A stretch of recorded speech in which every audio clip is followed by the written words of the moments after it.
더불어민주당 공식 팟캐스트 진짜가 나타났다 시즌2 그 14번째 시간 시작하겠습니다. 안녕하십니까, 이동영입니다. 반갑습니다. 오늘은 항상 참여하시던 손혜원 홍보위원장이 지금 라디오 생방이라고 하던데 토론 프로그램 때문에 못 나오셨습니다. 이걸 늦게 2부에서 합류하는 걸로 하고요. 오늘은 두 분만 모시고 진행하도록 하겠습니다. 자, 우선 정청래 의원님 인사해 주시죠. 지난주 선거사무소 개소식을 했습니다. 여러분 안녕하십니까. 이 시대의 참 사퇴인 정청래입니다. 정청래 사퇴 왜 갑자기 이후 사퇴예요? 정청래 사퇴 이후 최고위원. 네, 최고위원 사퇴 이후 당이 좋아지고 있어요. 깜짝이야. 네. 앞으로 아무것도 하지 마시고. 내가 사퇴하지 않았으면 네. 김종인 비대위원장이 굉장히 곤란할 뻔했어. 내가 사퇴를 해주는 바람에 소프트 랜딩을 해서. 다음 전당대회 때 나가지 마시기 바랍니다. 그러면 어딜 나가? 뭐 어디든 뭐 왜요? 최고위원에 도전한다든가 당대표에 도전한다든가. 내가 당대표 될 가능성이 제일 많은 사람이죠. 당대표에서 점 하나만 찍으면 당대표가 되죠. 네, 알겠습니다. 네. 진성준 의원 소개하시기 바랍니다. 네, 필리버스터의 연설자로 참여하지는 못하고 그걸 지켜보고 응원하느라고 지친 진성준입니다. 졸다가 사진 찍혔다던데. 아, 글쎄 말이에요. 우리 은수미 의원이 새벽 2시 반부터 발언을 시작했는데 네. 아마 3시 반 정도에 몹시 졸리는데 네.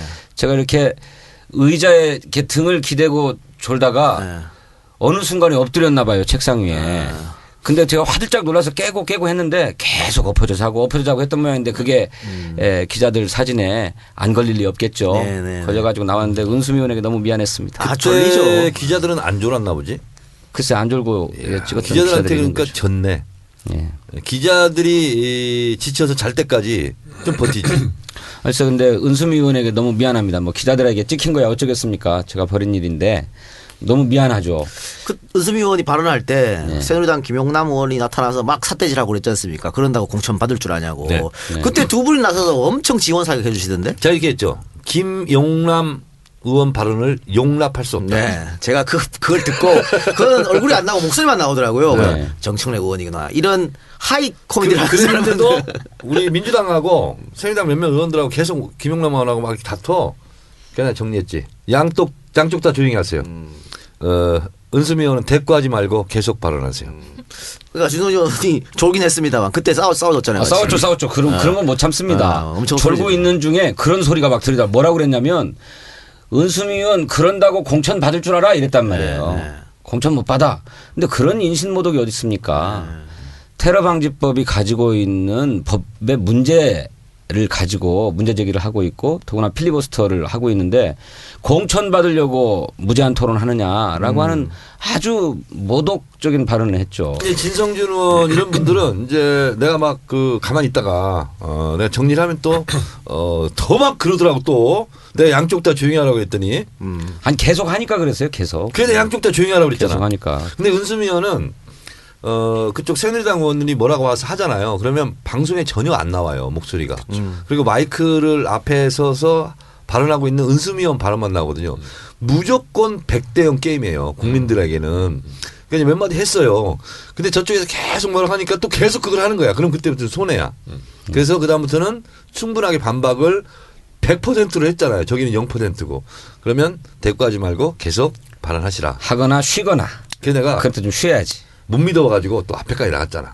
그 옆에 앉아가지고 조용히 내가 얘기했지. 계속 발언하세요. 대꾸하지 말고. 아니 제가 막 떠든 것은 우리가 그 단 하에서 싸울 때 은수명이 좀 쉬어라 발언하지 말고 그런 의미였어요. 본인이 흥분해가지고 목소리가 커지고 이러면 페이스를 잃거든요. 네, 알겠습니다. 필리버스터 얘기는 이따가 따로 하기로 근데 합시다. 10시간을 하시더라고. 어쨌든 오늘도 조원진 의원이 나타나서 또 방해하고 뭐 그러던데. 예.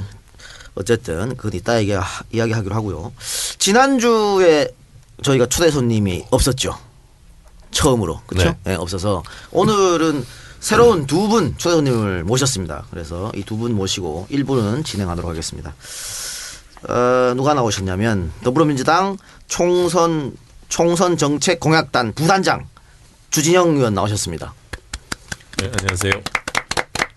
자기소개를 해 주셔야 네. 되는데 안녕하세요. 안녕하세요. 끝하지 마시고 그러는데. 조금 더 말씀해 주시기 바랍니다. 무슨 소개를 어디까지 뭘? 이 시대의 참 사태인 막 이렇게 소개를 하잖아요. 아, 네, 그래요? 듣고 계신 분들한테 갑자기 짧게라도 인사 한 말. 얼떨떨한데, 예. 뭐 최근까지 저 하나투자증권 대표이사를 하다가 지난주에 그 더불어민주당에 합류를 한 주진입니다. 네. 네. 많은 좋은 공약 많이 좀 개발해 주시기 바라고. 한 분 더 모셨습니다. 저희 방송에 2번 모신 사람이 없는데 이분이 최초인 것 같습니다. 2번 나온 재윤경 주빌리 은행 상임이사 나오셨습니다. 네, 안녕하세요. 네. 진짜가 나타났다는 2번째인 것 같고. 그죠? 예, 네. EJ 그때. 이제 한번 나오셨어요. EJ. 아니야, EJ 아니. 예, 아, 다른 알겠어. 데였어요. 다른 데였어요. 네. 네, 예. 예, 나침박. 나침박, 예, 네. 나침박이 한번. 다들 헷갈려 비슷비슷해가지고 아, 나침박도 했었어요? 네. 있었어. 예. 여기서 예, 아, 있었습니다. 네. 네, 저는 지금 주빌리은행에서 그 일을 하고 있고요. 예, 재윤경이라고 합니다. 반갑습니다. 네, 2분이 왜 나오셨는지는 이따가 알아보기로 하고요. 우선 지금 화제가 되고 있는 필리버스터 첫 번째 주자로 김강진 의원이 했죠. 네. 그래서 아까 재용경 대표 말 들어보니까 한국일보에 DJ와 같이 나란히 실렸다고 하더라고요. 네, 네. 뉴 DJ지 뭐. 네, 그렇죠. 뉴 DJ. 그렇죠? 예. 네. 그 왜 그러냐면 사실은 그 김대중 전 대통령께서 과거에 이 필리버스터 한번 해서 굉장히 한국 기록을 갖고 있는 것이죠. 그렇죠. 예. 그래서 아마 또 화제가 된 것 같은데 일단 김강진 의원하고 전화 연결을 좀 해서 이야기를 좀 들어보고요. 그 다음에 우리 얘기를 좀 하도록 하겠습니다.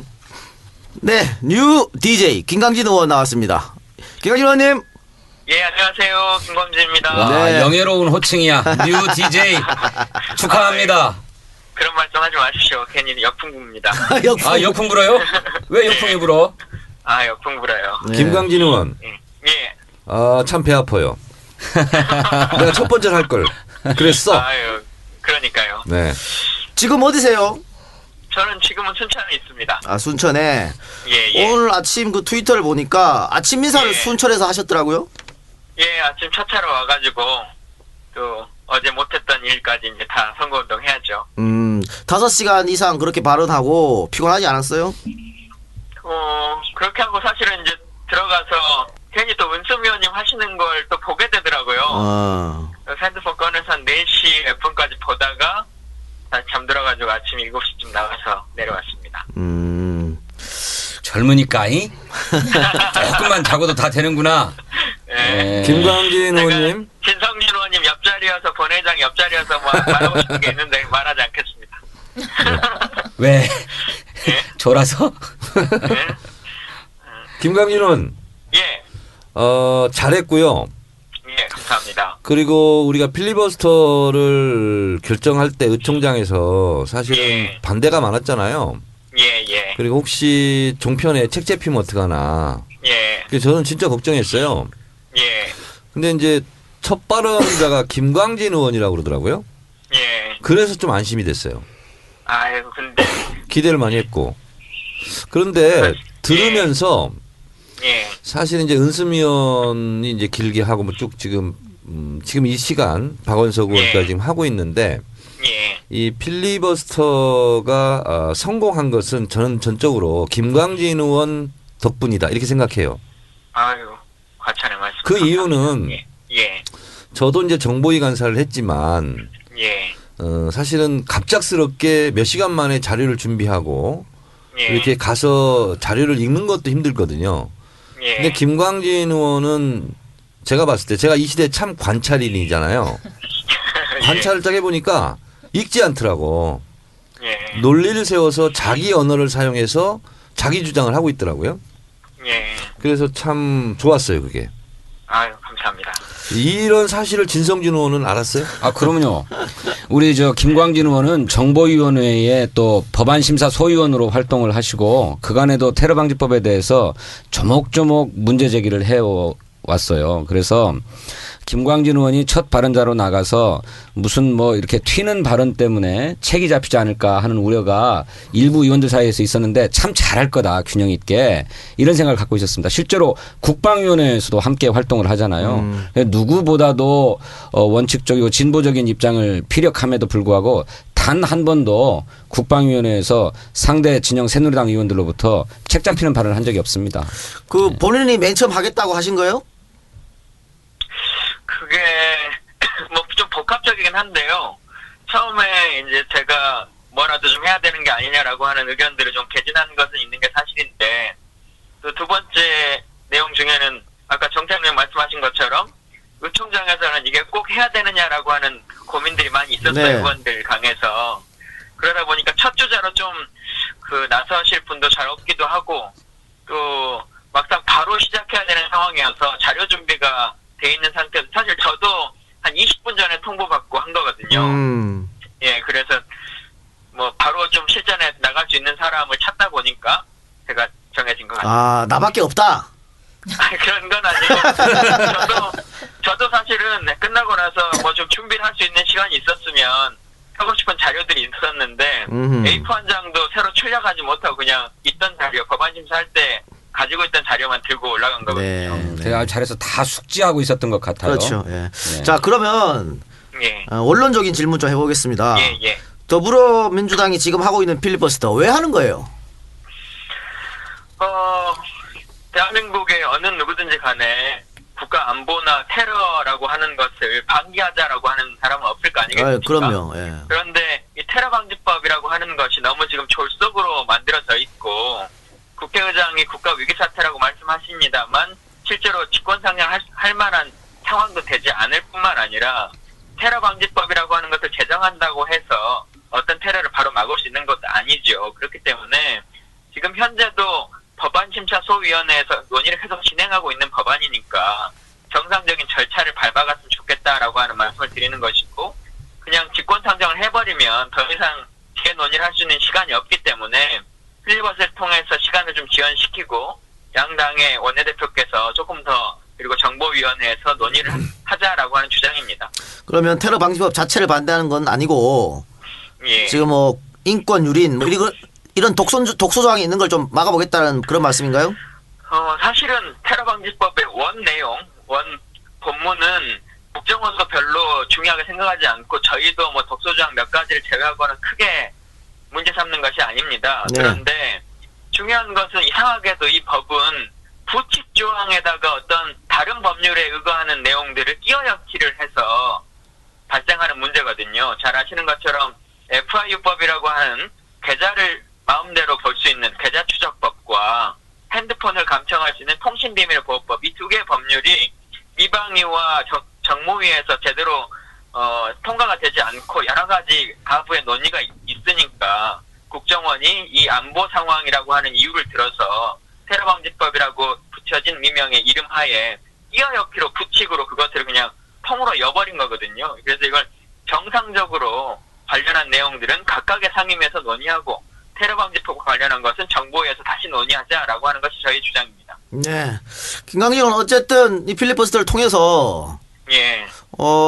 그 뭐 각종 포털 게시판 검색어 순위에도 올라가고 예. 상당히 인지도가 높아진 것 같아요. 거기다가 예. 지금 지역에서 준비하고 있는 것도 예. 분구가 된다 그러죠? 분구는 아니고 네. 저희가 순천시랑 곡성군인데 곡성이 빠져나가고 순천만. 됩니다. 예. 그렇게 되면은 지금 현 의원인 이정현 의원이 불리하게 되는 거 아닌가요? 곡성이 본인의 고향인데. 예, 원래 곡성이 고향이시니까 뭐 좀 그런 면은 있습니다만 순천으로 이제 나오시겠다고 주소를 옮기셔서 선거를 해봐야 될 것 같고 사실 저희는 본선보다는 경선이 제일 걱정되는 상황이라 경선 준비에 집중하고 있습니다. 너무나 잘 알고 있죠. 예. 어제 잘했다고 해서 방심하면 안 돼. 예, 정청래 최고위원께서 잘 조정해 주실 거라고. 아무 힘이 없어요. 지금은 최고위원이 아니야. 아무 힘이 없어요. 예. 김광진 의원님. 거의 진성준 전략기획위원장과 비슷한 겁니까? 저도 이제 사퇴에 아무 힘이 없는데 아니, 그러니까. 정청래나 저나 다 똑같은 예. 백수야. 무관. 여보세요. 김광진 의원. 예. 내가 그래도 예. 김광진 의원의 경선에 영향력을 행사할 수 있잖아. 아유, 예. 감사합니다. 김광진 의원 나쁜 놈이다. 이러면 안 돼. 좋은 훌륭한 의정 활동을 한 사람이다. 예. 이렇게 얘가 얘기를 해야 되겠죠? 예. 그리고 예. 진성준이라네. 진성준은 뭐 볼 거 없고. 김광진 의원 연설하는 걸 제가 쭉 들으면서 예. 안심이 됐어요. 아유, 감사합니다. 드디어 제2의 정청래가 나타났다. 나도 후계자가 생겼다. 아유. 정청래 의원보다는 훨씬 점잖게 했죠. 여보세요. 근데 옥의 티가 하나 있어. 방금도 인터뷰에서 나오지만 사투리? 여타 이거 표준말 아닙니다 이거. 표준말 안 쓰면 어때요? 김강진 의원. 예. 예, 지금 이 자리에 예. 이번에 새로 입당하신 주진영 총선 정책 공약 부단장 나와 계시거든요. 아, 예. 안녕하세요. 질문할 예. 게 있답니다. 안녕하세요. 아, 예. 뭐 질문할 건 아니고요. 예. 오늘 점심 시간에 뭐 방송국 기자분을 만났는데 예. 그분 얘기가 자기는 이렇게 썩 뭐 김 의원 이렇게 이쁘게 보지 않았는데 이분이 예. 하는 거 보니까 생각보다 잘하더라. 생각보다. 예. 말을 갖다가 조리 있게 뭘 읽는 것도 아니고 내용 있는 얘기를 갖다가 5시간을 하는 걸 보고 사람 예. 다시 봤다 그렇게 얘기를 하더라고요. 예. 그러니까 이런 식으로 지금 김강진 의원 이미지가 어제 그 한 발언 때문에 아주 좋아졌어요. 그래서 예선에 도움이 되지 않을까 싶긴 한데 예. 어쨌든 예선이 지금 더 어렵다 그랬으니까 예. 그러면 예선 통과를 하면 본선에서는 이길 자신이 있나요? 본선은 이길 자신 있습니다. 여론조사 보니까 많이 뒤지던데? 아, 근데 당만 좀 하나로 합쳐지면 그건 가능한데 좀 당이 어려워요. 아유. 김광진 의원 있잖아요. 나타났다. 순천에 한번 오십시오. 내려갈게. 예. 공약 남발인데. 공약 남발인가? 네. 근데 공약은 보통 안 지키잖아. 여기 지금 부단장이 와 있습니다. 공약 부단장. 지금 주진영 대표께서 예. 우리 정책 공약 그 부단장이에요. 아, 예. 그래서 이분께서 공약을 좋은 걸 만들어서 예. 내려보낼 수 있도록 예. 제가 부탁 좀 드리겠습니다. 아, 근데 일단 저는 정청래 의원님이 오시는 게 더 중요한데. 공약이 내려오는 여보세요. 것보다. 내가 가면 표 떨어져요. 아니에요. 알겠습니다. 뭐 내려간다고 일단 약속을 했으니까 헛공약인지 예. 뭔지 모르겠지만 어쨌든. 큰일 났네 이거. 네. 시간도 없는데 또 내려가야 돼. 네. 요즘에 진짜 나타났다 들으세요? 안 들어요. 본인 잘리고 나서 안 듣는 거예요? 그렇죠. 네. 김광진 의원 여기 시즌 1 멤버였어요. 그래서 이제 저한테 밀렸지. 김광진 의원이. 그랬다가 필리버스터 하면서 저를 지금 받고 올랐었어요 지금. 근데 또 언제 내려갈지 몰라. 완전히 밟았어 완전히. 완전히 밟았어? 나도 신청했어. 예, 기다리고 있겠습니다. 16번째야 근데 언제 할지 몰라. 네, 지역 활동 좀 더 열심히 해주시고요. 예, 감사합니다. 네, 언제 스튜디오로 한번 나와주세요. 예, 알겠습니다. 네, 고맙습니다. 오늘 통화. 예. 이 테러 방지법을요. 김광진 의원이 이제 끝나고 나서 시간 기록을 보지 말고 무슨 말을 했는지를 좀 관심을 가져달라. 그게 중요한 거죠. 네, 그래서 제가 간단 요약을 말씀드리면 이겁니다. 한마디로 말하면 테러 방지 법안은 국정원 강화법입니다. 근데 국정원이 지금도 대공수사권을 가지고 있어서 무리한 정보 수집 그리고 영장에 의하지 않는 통신 제한 조치 뭐 감청 이런 걸 하고 있거든요. 근데 여기다가 영장 없이 통신 비밀을 수집할 수 있는 권한을 달라 하는 거고 영장 없이 금융 정보 거래 내역 이것을 가져가겠다 이런 거거든요. 이게 이제 가장 헌법으로 보면 18조 통신 비밀 자유를 침해받지 않는다. 이 조항을 정면으로 위반하고 있는 것이고 그리고 또 하나는 이제 사탕발림이라는 것이 그러면 국정원이 이렇게 무리하게 정보 수집도 하고 불법적으로 감청하고 금융정보 가져가는지 그럼 감시하면 될 거 아니냐. 그래서 인권보호관 1명을 주겠다는 겁니다. 그러니까 국회에서도 지금 통제와 관리가 잘 안 되고 있는데 이런 거죠. 그래서 대공수사권을 갖고 있어서 무리한 지금 정보 수집을 하고 있는 데다가 여기서 그냥 간첩 조작 사건도 하지 않았습니까? 지난번에 서울시 공무원. 거기다가 테러를 의심할 만한 사람이 있으면 그 사람에 대한 정보를 가져가겠다는 거거든요. 그래서 대공수사권과 대테러 정보 수집권을 동시에 가져가겠다. 이것은 국정원 강화법을 통해서 국정원 국가 사찰공화국을 만들겠다 하는 것이 핵심이죠.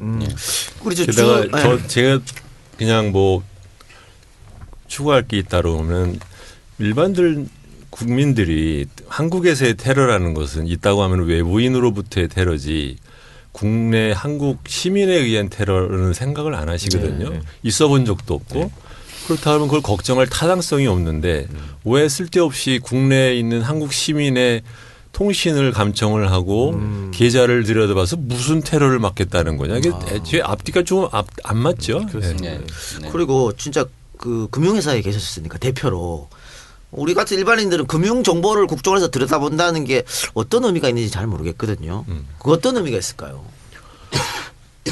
우선 누구와 누구 사이에 거래가 어떻게 있느냐에 대해서 모든 거를 다 들여다보게 되는 거죠. 예. 하다못해 친구한테 송금한 것까지 다 나오는 거니까 이 사람 자기의 개인의 거래 플러스 이제 카드라고 하면 이 사람이 평소에 어디를 다니느냐까지 다 아는 거죠. 그렇습니다. 어디 돌아다니는 것까지. 그러니까 예를 들면 이런 거죠. 대기업 치읍 회장 사건이 있었잖아요. 그분이 생활비를 보내줬다든가 이런 거 있잖아요. 그러면 그 순간 다 알 수 있는 거죠. 지금은 우리가 밝혀져서 알지만 국정원은 미리 그런 정보를 다 가지고 있을 수 있다는 거죠. 이 금융 정보는 영장 없이 볼 수 있는 겁니까? 그렇습니다. 영장 없이? 지금 테러 방지법이 그렇게 돼 있어요. 그러니까 뭐냐면 테러 의심자예요. 그러니까 의심이 간다 안 간다는 자의적이잖아요. 그렇죠. 그러니까 법이라는 것이 구체성과 명확성을 떼야 되는데 애매모호성을 떼는 거야. 그러니까 이쪽부터 이쪽까지 이게 거리가 없어요. 거리가. 그래서 국정원에서 저 사람은 테러 의심자야. 그러니까 우린 저 사람 금융정보 통신내역주의를 해야 되겠어. 그러는 것이 합법인 게 되는 거예요. 지금 불법이거든요. 영장을 발부받지 않으면 고등법원 부장판사 영장을 받게 되는데 근데 지금도요. 제가 안행위 하면서 국정감사를 하면서 열심히 팠던 것이 뭐냐면 민간인 사찰이에요. 보니까요. 상상을 초월합니다. 박근혜 정권 출범 3년 동안 국민들의 통신내역주의 한 게 2,500만 건. 지금은 5천만 건을 넘었습니다. 지금은. 그리고 8천만 건 정도 지금 갔어요. 그러면 거의 대한민국 성인 남녀는 대부분 다 들여다봤다는 거예요. 그런데 문제는 우리가 들여다봤다 하고 통지를 해주게 돼 있거든요. 사건이 종료되면. 그게 38%밖에 안 됩니다.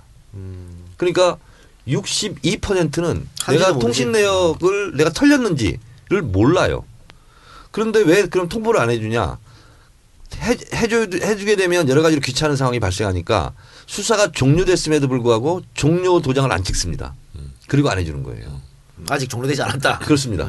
네, 그래서 경찰이 제일 많고 이것은 국정원, 검찰 다 하고 있는 거예요. 그러니까 지금도 사실은 불법 상태입니다.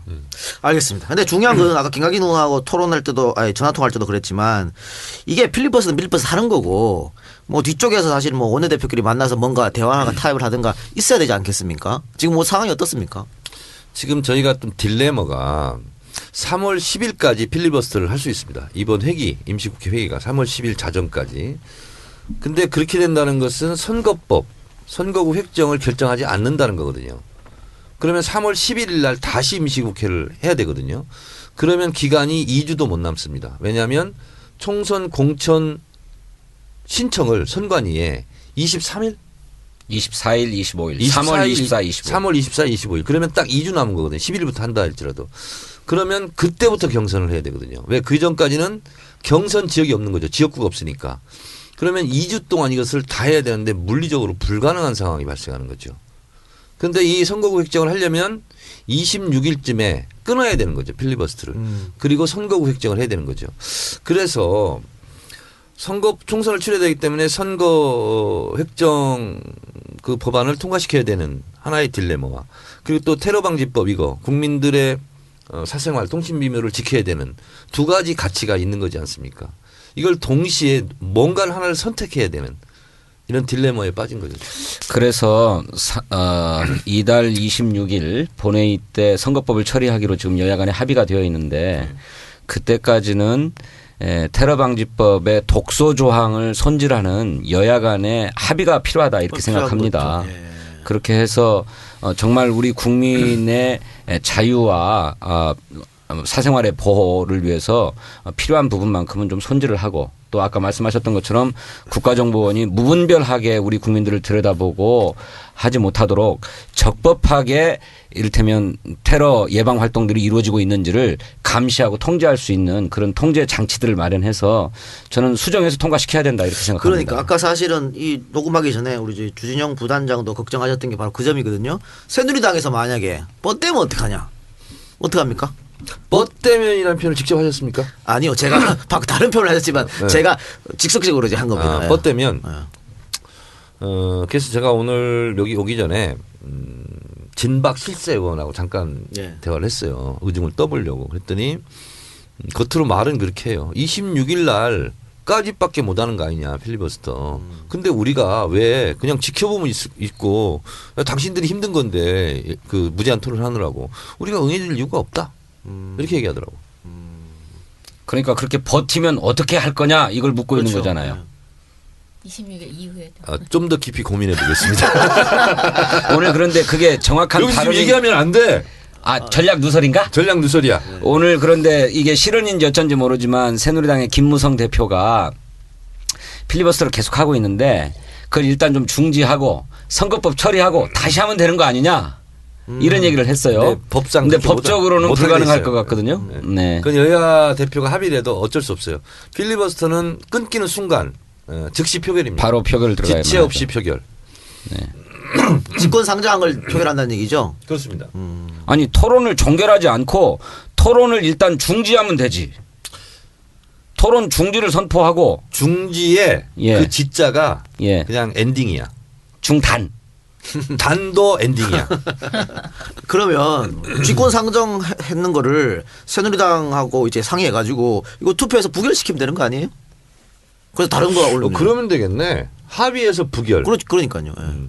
그래서 나는 이렇게 얘기했어. 아까 그 진박 실세 의원한테 20대 그냥 하자 이거. 퉁 치고.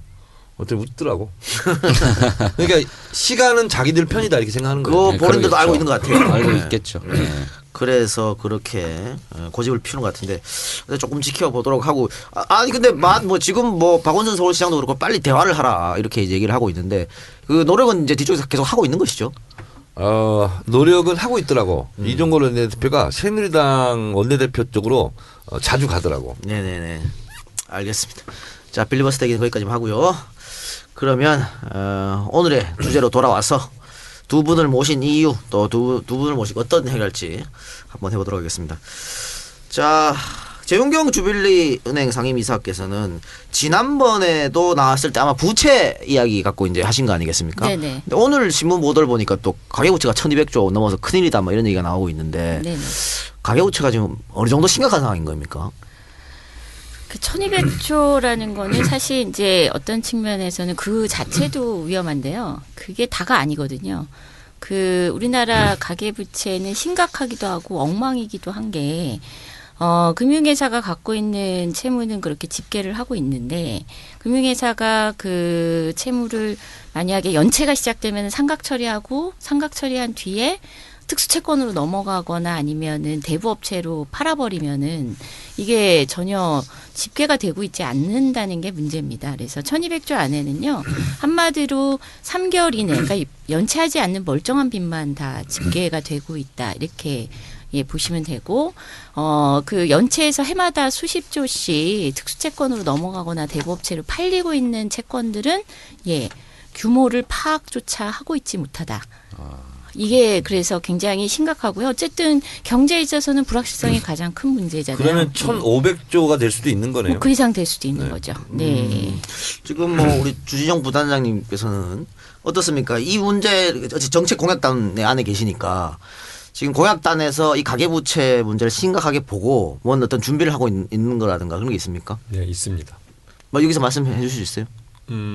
내일 이제 여기 와 계신 재윤경 대표 포함해서 내부적으로 지금 학계 전문가들 모시고 전문위원 같이 모시고 전체적으로 지금까지 당에서 그 준비한 게 굉장히 많아요. 근데 이것저것 뭐 하신 것들이 많은데 이제 그 중에서 우선적으로 중요한 것들을 좀 추려내서 그 중에서 어떤 것은 이번 총선 공약의 주요 핵심 포인트로 잡을 건지 그거를 좀 논의를 하기 위해서 내일 아침에 회의를 합니다. 근데 그 우리 주진영 부단장님 왜 저한테는 왜 콜을 안 하는 거예요? 당의 가계부채 특별위원장이에요. 아무 정책 대안이 없을 것 같으니까 그렇죠. 그런가? 그 그렇구나. 안들은 이미 네. 만들어낸 그 안에 이미 녹아 있을 거라고 생각을 하는 거고 지금은 뭐냐면 그 중에서 우선순위적으로 소수를 이제 추려내는 과정이 있으니까 그것은 도리어 외부인들을 모셔다가 네. 그것에 대해서 어떻게 생각하시느냐. 네. 당신들이 보기에는 뭐가 더 우선적이라고 생각하느냐 그런 얘기를 듣기 위한 그런 회의입니다. 그럼 우리 가계부채 특별위원회에서 마련한 공약이 또 컷오프 됩니까 거기서? 제가 들어가니까요. 열심히. 네? 최은경 네. 대표가 들어가요? 예, 내일 그냥 자문. 그러면 좀 안심이 되는 네. 근데 제가 개인적인 질문을 해도 네, 될까요? 하십시오. 네. 그 하나증권 대표하실 때 네. 이 부채 내놨다면서요. 네. 그래서 재윤경 대표가 다른 사람들은 주진영 대표를 사육하는데 이분은 너무 극찬을 하더라고. 그래서 제가 시각 규정을 했어요. 아 좋은 분이구나. 다른 사람들은 막 안 좋게 얘기하는데 그래서 막 극찬을 하더라고요. 근데 그 하나증권이라는 큰 회사에서 이 부채를 내놓는다는 게 쉽지는 않았을 텐데 왜 내놓으셨어요? 그게 얼마 내놓으셨죠? 한 10억 내놨습니다. 근데 애초에 뭐 우리가 없는 거를 내놓을 수는 없으니까. 예. 네, 그렇죠. 그러니까 증권회사의 경우에는 일반적인 대출 회사랑은 달라서 은행이랑은 달라서 저희들이 갖고 있는 그런 부실 상각할 만한 그 채권이라는 게 대개는 그 주식 거래 하시다가 신용했다가 주식이 이제 깨지니까 그냥 털고 그냥 그 도망가신 분들이거든요. 그러니까 사실은 이렇게 썩 그 뭐 이렇게 윤리적으로 이렇게 뭐 봐드려야 될 만한 그런 고객이라 하기는 좀 어렵지만 그렇다 하더라도 그 얘기가 이제 제가 그 재윤경 대표 하시는 활동 같은 거를 언론에서 이렇게 보았는데 저게 우리도 있을 것 같아요. 네. 그래서 직원한테 알아보라. 그랬더니 얼마나 되냐 그랬더니 있다는 거예요. 근데 언제 거냐 그랬더니 뭐 97년 8년 그 IMF 위기 때 생긴 것까지 여전히 붙잡고 있다는 거예요. 20년 전 거네요. 그래서 아니 그걸 왜 붙잡고 있냐 그랬더니 딱히 그것을 없애야 된다라고 하는 무슨 누가 시키는 것도 아니고 그러니까는 일단 생각은 다 했지만 그냥 붙잡고 있다는 거죠. 그러고 난 다음에 이제 추심 회사에다가 얘기를 해놓고 혹시라도 그 사람들이 건져오면 그건 이제 공돈으로 돈 버는 거니까 뭐 우리는 상관없고 우리는 비용이 하나도 드는 것 없고 추심 회사들이 한 번씩 누구를 잡아오면 그러면 이제 나눠 먹는 거니까 그냥 걸어놓는다는 거예요. 그래서 제가 야, 그 사람들도 뭐 이렇게 잘못했다 하더라도 1, 2년이 모를까 10년, 15년을 갖다 그것 때문에 세상을 도망다니게 만드냐. 그러지 말고 털자. 그렇게 생각을 한 겁니다. 그 10월 그럼 주빌리은행이 내놓은 겁니까? 네네. 그래서 처음에 그 연락 오신 게 그 페북 메시지로 연락 오셔가지고요. 저는 개인적으로는 그 약간 처음에는 좀 누가 장난 메시지라고 하니까 10억을 준다니까. 아니 그러니까 증권사 대표님이시라고 하니까 예.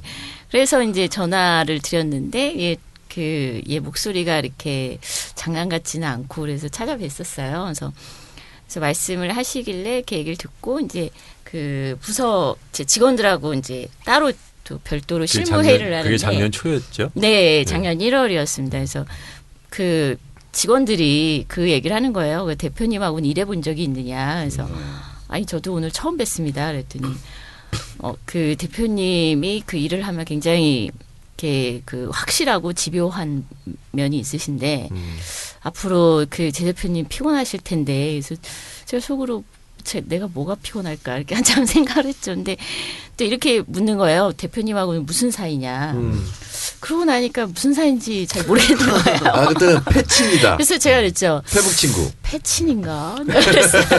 그랬더니 직원들이 황당해하면서 네 그랬던 기억이 납니다. 그래서 사실 그때 당시에 이렇게 리스트도 주시고 그랬는데 비하인드 스토리를 말씀드리면 그 대표님이 결단을 내리고 강하게 추진하지 않으셨으면 예, 채권 기부가 잘 이루어지지 않았을 거예요. 이게 금융권, 제도금융권이 갖고 있는 약간 우리나라는 그 봉건적 마인드가 있는 것 같아요. 그러니까 이게 뭐 어떤 경제적 그 효용 가치가 있어서 안 주겠다라는 것보다 이거를 왜, 예, 그 우리 재산권을, 우리 채권을 심지어 시민단체에 뭐 이런 그 거부감? 예, 이런 것이 굉장히 벽이 높고요. 그리고 그 결국은 자기네들은 뭔가 일을 해야 되는데 그래서 뭐 회사에 생기는 것도 없고 자기가 무슨 뭐 성과를 인정받을 것도 없는 일이잖아요. 그러니까 아무것도 안 나서는 거죠. 그 결과가 이렇게 쌓이다 보니까 이렇게 되는 겁니다. 그러니까 그런데 주진영 저는 무식해서 그런데 이것만 궁금증만 좀 해결하고 넘어가죠. 그렇게 채권을 내놓았다라고 말씀하셨는데 그건 다시 말해서 주빌리 은행에 기부했다 이런 표현인 것 같아요. 맞습니다. 그러면 네. 주빌리 은행에서는 그 채권은 이를테면 회수할 수 없는 채권인데 그걸 받아서 어떻게 합니까? 이게 이제 그 추심회사에 계속 위탁을 맡겨놨던 건데요. 네. 그러면 추심회사에서는 어쨌든 주기적으로 계속 한 번씩 예, 채권 추심을 주소 하죠. 털어보고 그다음에 예. 법원 통해서 그 법 조치들을 하고 그 사이 이자는 쌓이고 이사 계속 쌓이고 툭툭 찔러보는 거야 계속. 예, 계속 찔러봅니다. 그래서 이 사람이 다시 정상적으로 사회생활을 복귀하면 바로 딱 잡혀요. 그렇지. 네. 예. 지금 말씀하시니까 계기가 됐던 게 기억이 나네요. 뭐냐면 저한테 이제 결제가 올라왔어요. 뭐라고 돼 있냐면 그 어떤 이제 중년의 남자인데 돈을 안 갖고 종족을 감춘 남자가 있는데 그 사람의 그러니까 없으니까 어머니한테 자꾸 추심업체가 전화를 한 겁니다. 그러니까 이제 할머니가 전화가 오니까 가슴이 덜컥덜컥 하시잖아요. 그런데 이제 요새 건강도 안 좋으시고 그러니까 그 꼴을 못 보고 그 여조카가 그 예를 들면 그게 한 500만 원이면 한 200만 원을 들고 왔어요. 그래가지고 200만 원을 내면 퉁쳐달라. 이걸 이제 추심업체랑 말하자면 해가지고 추심업체는 이제 자기 딴에는 돈 벌었답시고선 저희들한테 찾아온 거예요. 그래서 제가 이렇게 보는데 아니 이게 지금 거의 20년 된 채권에 20년 동안 종족도 모르고 할머니도 지금 자식이 어디 있는지 모른다는데 그 사람한테 한 번씩 전화를 걸어가지고서는 노인네 가슴 덜컥덜컥하게 만들어서 500만 원 중에서 200만 원 받아왔다고 신난다고서 결제를 해서 받으면 이거는 아니다. 야 차라리 이거 안 받는 방법을 생각해봐라. 응? 네. 그렇게 얘기를 했습니다. 그게 그러면서 계기가 이제 됐고. 말하자면 네. 얘기. 근데 이게 정확히 불법 추심이거든요. 제3자에게 채무 사실을 알게 해서는 안 됩니다. 예, 그 자체가 불법이기 이것도 때문에. 사생활이 보호되지 않는 거지. 그렇죠. 예. 아무리 부모 자식 간이고 조카와 뭐 관계라도. 그러니까 예 맞습니다. 그래서 그 이 아무리 채권자라고 해도 그 이 통신과 관련된 보호가 조금 더 철저히 이루어지면 뭐 미국은 그래서 전화하거나 이런 게 다 불법이죠. 통신법의 문제가 되거든요. 그래서 네. 이렇게 전화 추심할 수 없는데 우리는 뭐 전화하는 것은 물론이거니와 사실은 제3자한테 하는 건 우리도 불법입니다. 근데 이게 추심원들도 몰라요. 잘 모르고 그렇게 하고 있는데 그러면 금융회사들이 굉장히 많은 채권을 이런 방식으로 이렇게 위탁을 하고 있단 말이에요. 네. 그러면 엄청난 불법이 금융회사의 그 채권에서도 많이 발생하고 있다. 네. 근데 이거 금융회사도 아니요. 아들이 진빚 어머니한테 추심하는 게 뭐가 문제냐. 이런 식으로 법도 잘 모르고 그 돈 추심해가지고 받아냈다고 갖다 주면 이거 수입 짭짤하다. 이렇게 이거는 잊어버렸던 말로는 돈인데. 추심했다고 안 하죠. 예. 아니 뭐 혹시 아드님이 뭐 연락 되셨나요? 한 번씩 전화를 하는 네. 것뿐이다 나는 그렇게 할 수 있는 그러니까 거죠. 이제 심부름센터도 부부간에도 통신 비밀이 보장되잖아요. 네네. 제 핸드폰을 고장났어요. 우리 집사람한테 가서 좀 고쳐봐. 안 되는 거예요. 이게. 못 고쳐줘요. 못 고쳐주잖아요.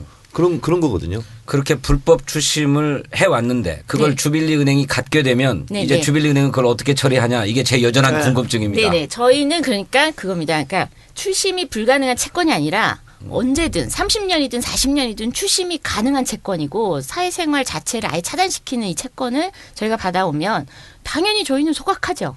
저희는 추심하는 게 아니고 그분한테 뭐 그 당신의 빚이 이렇게 소각되었습니다. 이렇게 보내드립니다. 네. 그러면 뭐 그 중에서는 또 그 이 빚 말고 또 다른 빚이 있으시면 우리한테 연락하셔라. 그 빚도 해결해드리겠다. 이제 이게 이제 저희가 그래서 다시 사회로 복귀하게끔. 그럼요. 네. 그러니까 금요일 날 이게 이제 업로드될 비슷한 시기 같은데 저희가 이제 금요일 날 그 비대위 하기 전에 저희가 이 그 행사를 합니다. 네. 그 가계부채 특별위원회에서 그러니까 이제 마포구 소재에 있는 한 대부업이에요. 거기서 70억 5천만 원을 기부를 받았어요. 그래서 555명이 비탕감을 하게 되는 겁니다. 이분들이 이제 뭐 한 20년 된 빚도 있고 뭐 이렇게 되는데 76세 된 할아버지도 있고 또 30세 된 젊은이도 있고 그래서 555명이 혜택을 보는 거예요. 비탕감을 당하는데 평균 계산해 보니까 1,270만 원. 그러니까 이제 자기가 도망 다니든 아니든 뭐 하든 위장하고 다니든 불안에 떨었잖아요. 그렇죠. 10년이든 20년이든. 네. 근데 그것에서 해방되는 겁니다. 네. 기부를 받아서. 그럼요. 그러니까 형법으로 치면 공소시효가 끝나면 범죄를 저질렀어도 그 뭐 죄를 물을 수 없잖아요. 근데 이거는 지금 그게 아니라는 거죠. 그렇죠. 각종 편법을 계속 통해서 살아납니다. 40년, 30년 된 빚도 지금도 막 공포에 떨고 이런 거죠. 참고로 제가 오기 전에 카드 뉴스를 막 구성하고 왔는데 뭐냐면 유일호 장관님을 저희 주빌리은행 홍보대사로 임명하는 카드 뉴스를 원고를 쓰다 왔습니다. 이렇게 보니까 부인의 빚이 연대보증 채권인데 예 20년 됐어요. 네네네. 근데 살아 있습니다. 그 빚도 살아 있고요. 물론 이제 굉장히 특별한 능력을 갖고 계셔서 그 재산 특히 살림살이 우리 그 60만 원 못 갚은 어느 여성이 60만 원 때문에 그 법원에 출석을 하고 60만 원 때문에 재산 그 이 살림살이 뭐 세탁기, TV 이런 데 다 압류를 당했거든요. 근데 그 유일호 장관님 집은 압류 조치됐다는 기록이 없습니다. 네, 그래서 20년 동안 예, 조금 다른 채무자에 비해서는 편안하게 그 이제 예, 연체를 하셨어요. 그래서 그 노하우를 좀 같이 공유했으면 좋겠다. 근데 그런 빚도 살아 있다는 거죠. 그러니까 우리 주진영 하나증권 대표가 아까 그 말씀하셨잖아요. 그래서 이걸 없애주는 걸 생각했다는 것은 제가 3분간 칭찬하겠습니다. 저도 이제 가계부채 특별위원회를 하면서 이분의 시간 제겠습니다. 예, 관심을 갖고 있었는데 저보고 가계부채 특별위원장을 맡으라 당에서 한 이유가 있어요. 제가 가계부채 특별위원장이면 무서워서 대부업체들에서 낼 거라는 거예요. 그래서 정청래라는 이름이 필요하다. 사실은 이렇게 해서 이제 대부업체를 찾아다니면서 좀 내라. 그러면 내가 또 당신들 좋은 대부업체라고 홍보도 해주고 서로 윈윈하자 이렇게 해서 이제 기부도 받고 이렇게 하는 거거든요. 근데 이제 이거를 어떻게 보면 대부업체들은 추심해서 넘기면 어쨌든 자기들한테 이익이잖아요. 근데 그걸 포기해야 되는 거예요. 고리대금으로 먹고 사는 사람들인데. 근데 어찌됐든 저희가 뭐 어르든 뭐 뺨치든 설득하든 가서 호소를 하든 이게 저희가 적극적으로 활동을 해야 이분들이 이번에 그 그렇죠. 대부업체처럼 70억을 이렇게 기부를 하거든요. 그 과정이 굉장히 어렵습니다. 근데 그걸 자발적으로 누가 뭐 아이디어를 주지도 않았는데 스스로 그런 착한 마음을 먹었다는 것은 아주 훌륭합니다. 그건. 네, 아니 뭐 정청래 최고의 인상이 험악해서 가계부채 특별위원장을 맡으신 거구만. 그런 면이 그렇죠. 있는 네. 거지. 예. 제 여기서 한 가지만 더 덧붙이면 심지어 아까도 말씀드렸지만 그 막판에는 1년 걸리셨어요. 그러니까 그 결정을 하시고 실제로 이제 채권이 주빌리은행으로 담당자들이 예. 이런 핑계 저런 예, 핑계. 계속 그것까지 진압을 하셨군요. 예. 저는 거기서 되게 왜냐하면 이게 뭐 경영상에 굉장히 중요한 이슈가 아니실 텐데 그렇게까지 담당자들이 10억이면 싫어하는 아무것도 일을 아닌데. 예예 그래서 싫어하는 일을 이렇게까지 이렇게 설득해서 하시는 거에 대해서 저희는 굉장히 감동을 받았죠. 그리고 이게 예. 대부업이 아니고 하나증권이면 그렇죠. 제일 금융권이잖아요. 금융사의 금기를 깬 거거든요, 그렇죠. 사실은. 그런 네. 면에서 재은경 대표가 입에 침이 바르도록 나한테 칭찬했구나. 그러니까 네. 정청래 의원이 아까 전에 제 대표한테 이런 이야기 듣기 전까지는 우리 주 대표를 나쁜 사람이라고 생각했다. 이렇게 말했는데 우리 궁금한데 네. 왜 나쁜 사람이라고 생각하셨어요? 아니 저는 아예 생각을 안 했어요. 네. 근데 손혜원 위원장이 주진영 그러면 나쁜 사람이라고 생각을 사람들이 많이 한다는 거야. 근데 자기도 아니다 좋은 사람이다 좋은 사람이 계속 얘기하고 다닌대요. 그래서 동병상련 저하고. 아, 네. 제가 그 인터넷에 올라온 주진영이 왜 나쁜 사람이냐 직설적으로 말씀드리면 사람 자르는데 선수다 이런 이야기가 있더라고요. 구조조정. 네. 예. 그 맞아요. 얘기는 참 길던데. 말씀해 주시기 바랍니다.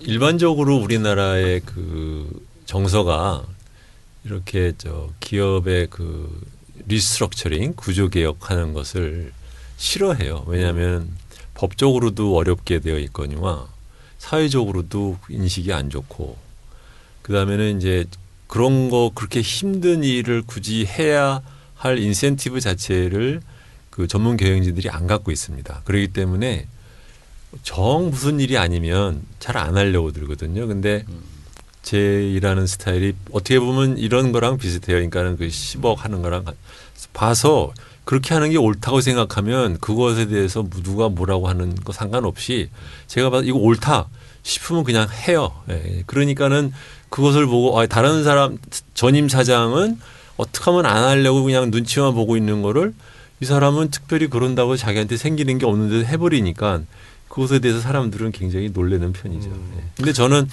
그것이 경제적이나 아니면은 윤리적으로 맞다 생각하면 그냥 가버리거든요. 근데 그것이 놀래키는 경향은 좀 있습니다. 그러니까 이제 경제 분야에서 정의를 지금 그 실천해 주잖아요. 제 딴에는 그러려고 했습니다. 정치, 역사, 민주주의 역사 이런 데에서 저는 정의를 좀 실천하고 있습니다. 아, 그래서 지성진은 정의를 실천 안 해? 아니 저도 하고 다, 있잖아. 다 하고 있는데 응. 그걸 그렇게 막바로 비교하고 그러시면은 그렇잖아. 생전 자랑. 그냥 그렇지. 완전 깔때기. 아 제가요 이 시대의 참 자랑인입니다. 네. 네. 그 무서워서 참 말을 좋은- 못 하겠어요. 참 좋은 일인데 그 뭐 큰 빚도 아니고 사소한 빚을 막 수십 년씩 이렇게 그냥 쫓겨다니는 사람들을 이제 구제해서 네. 좀 숨 좀 쉬고 살고 네. 발 좀 뻗고 자게 만드는 일이라고 하는 점에서 참 좋은 일이라고 생각합니다.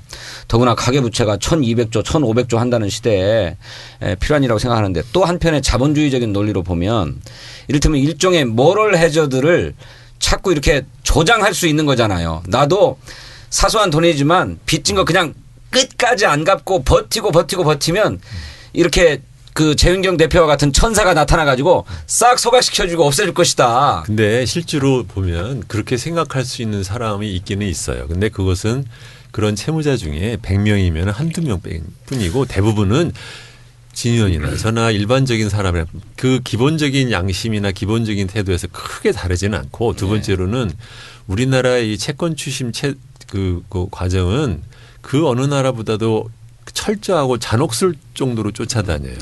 그러니까는 그 도중에 그것을 겪는 그 심리적인 고통을 생각하면 그거를 버텨서 뭐 안 갖겠다. 그거는 만약에 그렇게 생각하는 사람이면 그 사람이 바보예요. 그러니까 예를 들면 뭐 그 저는 한 가지만 덧붙이면 그 자꾸 이렇게 채무자 모럴 해저드만 생각하는 경향이 이렇게 우리나라 굉장히 강한데 자본주의적으로 따지면 사실 그 채권자 모럴 해저드가 더 중요합니다. 왜냐하면 우리나라도 역사적으로 금융위기가 발생해가지고 은행에 세금이 투입된 적이 있지 채무자한테 세금이 투입된 적은 없거든요. 사실은 은행하고 그 채무자 사이에서 채무자가 돈을 못 갚으면 금융회사들 손해지 이 국가적 손해는 아니거든요. 그렇죠. 예, 근데 은행이 망하면 이거는 국가적 손해예요. 근데 은행이 함부로 빌려주면 은행은 망할 수 있습니다. 그렇죠? 채무자들이 이렇게 갚을 수 있는데 안 갚는 게 아니고 못 갚는 사람이 너무 많을 때 은행은 어쨌든 망할 수 있죠. 그러니까 은행이 신중하게 빌려줬어야 되는데 사실 우리나라 채권 시장 잘 아시겠지만 뭐 하루에 그 광고로 1,100회 정도 돈 빌려 쓰라는 광고 했던 나라잖아요. 이제 올해부터 좀 바뀌겠지만 돈 빌려 쓰라고 난리를 쳤죠. 그리고 뭐 그 카드사나 저축은행 이런 데는 저희가 조사했을 때도 그 이 고객의 70%가 300만 원 미만의 소득자였습니다. 40%가 150만 원 미만의 소득자예요. 저소득층한테 25% 이상 30%짜리 대출을 해주는 나라거든요. 이분들이 갚을 수 있었겠느냐? 갚을 수 없다는 거를 채무자보다 누가 더 잘합니까? 채권자가 잘합니다. 돈을 빌려주는 카드사가 더 잘 알고 돈을 빌려주는 저축은행이 더 잘 아는데도 불구하고 왜 빌려줬느냐?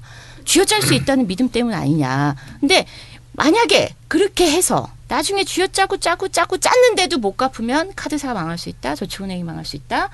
그렇게 되면 세금이 투입이 될 수 있다. 이런 도덕적 이건 그 책임 의식이 없는 거 아니냐. 그리고 이제 모럴 해저드를 보는 그 시각에서 조금 근본적인 시각을 도려 뒤집어 볼 필요가 있어요. 뭐냐면 그러한 소비자의 모럴 해저드가 있을 거니까 그만큼 빌려주는 사람이 조심해서 빌려줘야지. 일단 빌려주고 난 다음에 안 갚는 건 모럴 해저드니까 내 악자까지 다 받아내겠다. 그러면 못 받아내면 그러면은 조심해서 빌려줘야 될 이유가 없는 거예요. 그렇죠. 네. 근본적으로 이게 약간 좀 역설적인 건데 못 받아낼 수 있어야 빌려주는 사람이 조심해서 신용 심사도 하고 하는 겁니다. 근데 우리나라는 지금 보면 일반적으로 그렇게 지나치게 그 방만하게 돈을 빌려주는 그 근본 원인에는 과거에는 사람들이 이제 그 소득을 숨기기가 쉽고 그럴 때 그런 것을 이제 그 방어하기 위해서 만들어놨던 그 제도는 그냥 놔둔 채 지금은 굉장히 찾아내기 쉽거든요. 그걸 그냥 놔둔 채 말하자면 어쨌든 나는 받아낼 수 있으니까 일단 빌려줘도 된다라는 도리어 그 금융기관의 모랄 해저드가 한국은 도리어 심합니다 더. 네. 그러니까 저한테도 어쩌다 보면 문자 메시지가 네. 들어오는데 아무것도 묻지 않습니다. 네. 무조건 300만 원 네. 대출 가능, 뭐 즉시 가능, 뭐 이런 거 올라와요. 그리고 무슨 페이스북에도 막 그런 것들이 올라오죠. 이제 그런 식의 그렇습니다. 돈 빌려주는 사람들의 모랄 해저드가 있다 이런 그렇습니다. 말씀이시죠? 왜 다른 나라에서는 그런 형태의 영업이 횡행하지 않느냐? 네. 다른 나라에서는 소멸시효가 되거나 아니면 더 자기네들이 봐서 못 받겠다 싶으면 그냥 상각하고 말아버려요. 네. 그런데 네. 우리나라는 그것을 추심한테 넘겨놓고 그 사람들한테 일종의 아웃소싱을 시켜서 얼마든지 자기는 돈 안 들이고 할 수 있으니까 네. 그러니까는 더욱더 그런 일들이 생기는 겁니다. 네. 이야기 나누는 도중에 손혜원 홍보위원장이 불쑥 스케줄 끝내고 합류했습니다. 네, 안녕하세요. 뭐 이렇게 바쁘세요? 오늘 라디오 저기 생방이 하나 있어갖고 네. 갔다가 왔어요. 잘하고 오셨습니까? 45분 동안 세 남자가 저한테 난 세 사람이 그렇게 그 질문할지 몰랐어요. 아, 3대 1로 싸우셨어요? 네. 싸우긴 뭘 싸워. 싸우는 게 아니고 띄워주는 프로그램이지. KBS 아니야, 제1라디오. 띄우는 거야. 나 때는 띄워주는 거였는데 그랬어요. 2시간 했었어 그때. 근데 뭐 예리하게 아주 예리하게 질문하시더라고요. 근데 뭐 한번 질문 다 아는 거 질문하니까 아는데 대답하면 되는 거 아니에요? 예. 주 박사님 그렇지 않아요? 제가 그랬어요 옛날에 우리 당에 있는 그 경제 그 맡은 사람들 어떻게 생각하냐 그랬더니 다 그러더라고. 그 뭐 여기저기서 주워 듣고 하는 얘기가 그게 자기 건가요? 이렇게 얘기했어. 아니 스타일이 나하고 좀 비슷하네. 그래요. 오늘 그냥 이제 앞으로 계속 우리랑 대화하시면 되고요. 네. 사실 아까 제가 정책래 의원 이야기를 하면서 그 주 대표를 나쁜 사람을 향했다. 이걸 왜 꺼냈냐면 우리 청취자분들도 주진영이 누군지 잘 모르니까 소개 좀 시켜드리려고 이렇게 딱 꺼냈는데 우리 센스 없는 진성준 의원이 갑자기 그걸 다른 걸로 또 밀고 가버려갖고. 그랬어요? 네. 아 진짜 정말. 에이, 센스 고장 났어? 에이, 감이 많이 떨어졌어. 근데 제가 이제 그 설명을 좀 드리려고 여기서 들어왔어 끊고요. 그 주 대표는 그 두 가지 이유로 사람들한테 오해를 사요. 하나는 인상은 지금 이렇게 머리도 다 까지고 다 허해지고 그렇지만 뱃살 마르고 옛날에는 서울상대 현빈이었대요. 교수님 스타일이시잖아요. 근데 두 가지 이유로 그 사람들한테 오해를 사는데 그 첫째는 오해 사도 싼 이유야. 굉장히 말하는 게 이렇게 자기는 생각을 굉장히 많이 하는데 그 생각이 많이 하는 과정에서 불쑥 말이 튀어나와요. 근데 그 과정을 이해 못하는 사람은 그게 상처가 되는 경우들이 있어요. 본인도 아마 굉장히 그럴듯할 거야. 이게 첫째 그래서 이분한테 상처를 받은 사람이 많아요. 네. 근데 본인은 곰곰이 생각하다 얘기하는데 듣는 사람은 그냥 엉뚱당치도 않게 한 대 맞는 거지. 근데 그건 또 나하고 다르네. 네, 둘째는 더 어이없는 이유가 하나 있어요. 눈치가 좀 없어요. 그것도 나랑 다르네. 눈치가 좀 없어서 질문이 너무 이상한 질문이 많아요. 그러니까 사람들이 보기에 마치 잘난 척하려고 하는 질문인 것 같은데 추 박사가 질문하는 건 몰라서 하는 거예요. 근데 그 모르면 보통은 창피해서 잘 안 하잖아요. 또 다 해. 네. 너무 어이없는 질문들. 그래서 그 두 가지 이유로 그럼 약간 추 박사- 4차원인 거예요? 약간. 그러면 오늘 좀 오해를 풀어보는 시간. 그럼 평가가 맞습니까?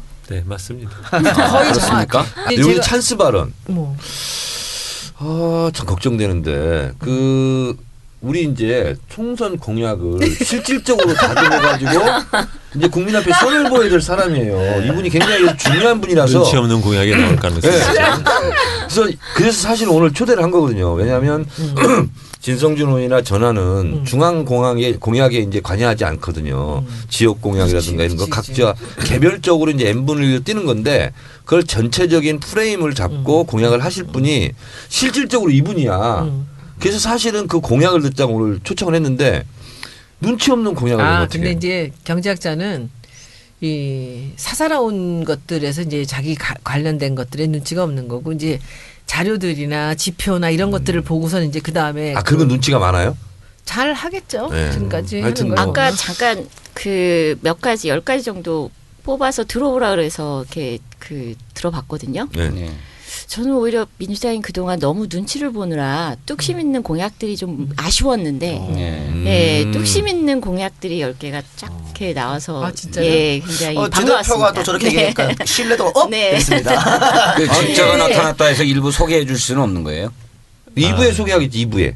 아직은 확정된 게 아니니까 네, 말씀드리긴 본인이 그렇고요. 네. 큰 틀에서 이따가 좀 말씀을 좀 해주시기 바랍니다. 근데 제 대표님 제가 질문이 하나 있어요. 네네. 제 대표님은 그렇게 가계부채 때문에 이제 그 주 대표를 좀 만났었잖아요. 근데 이 우리 당에 오신다는 얘기 듣고 어땠어요?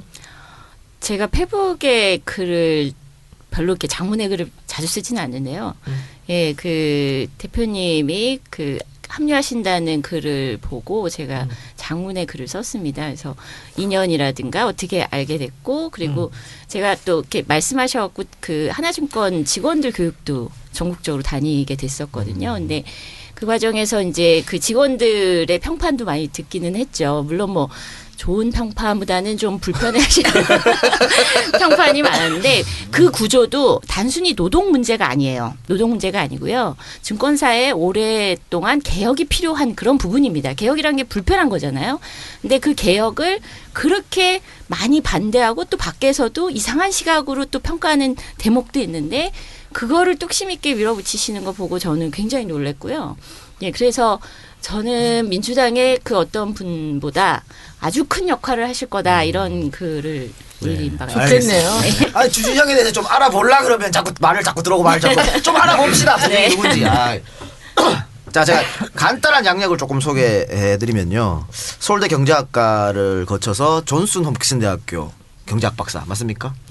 박사님이에요? 학위는 못하고 이제 논문까지만 쓰다가 네. 네. 싸웠다며 교수하고. 눈치가 없어 아니 싸웠구만요. 공부를 잘하는 사람인데 박사를 안 하고 왔어요. 다 하고. 그래서 내가 본지한테 안 물어봤어. 누구한테 물어봤더니 그 교수하고 싸워가지고 마지막에 논문 안 쓰고. 그랬어요? 아 성깔 있네. 성깔 어디 학문적인 견해가 서로 충돌했던 겁니까? 뭐 네. 뭘로 싸우셨어요? 잠깐 소개해 주세요. 그 교수님이 이제 우리나라의 그 대표적인 우리나라를 이제 수출 지향국으로 해서 뭐 시장 경제에 의해서 발전한 나라라는 걸로 해서 굉장히 유명해진 양반인데 수출 지향적으로 발전한 건 맞지만 그렇다고 우리나라를 시장 경제를 통해서 발전했다고 말할 수는 없잖아요.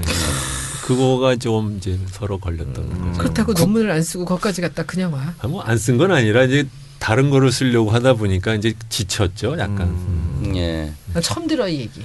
그럼 박사를 안 주대표님께서는 시장 경제를 중심으로 발전한 게 아니고 국가 주도형 경제였다 이렇게 보시는 건가요? 그렇죠. 박정희 전두환 때는 그렇대. 아니 그 상당한 식견이지. 어떻게 알았어?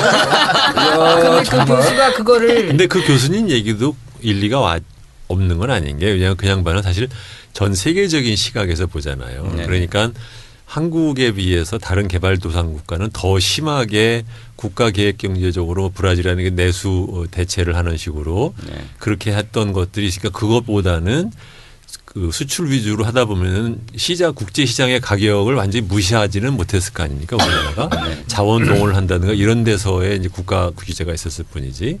그러니까 뭐 그 사람 얘기가 완전히 틀린 거라고는 할 수는 없지만 그렇다 하더라도 지나치게 우리나라를 한쪽에다가 말하자면 팔아먹기 위해서 쓴다 그런 생각은 좀 했죠. 예. 그리고 나서 참 잘했어요. 성깔대로. 세계은행 그것 때문에 인생이 망가졌어요. 세계은행 컨설턴트, 삼성증권 전략기획실 상무, 우리투자증권 리테일사업본부장, 하나투자증권 대표이사를 지냈다가 이제 더불어민주당 오셨습니다.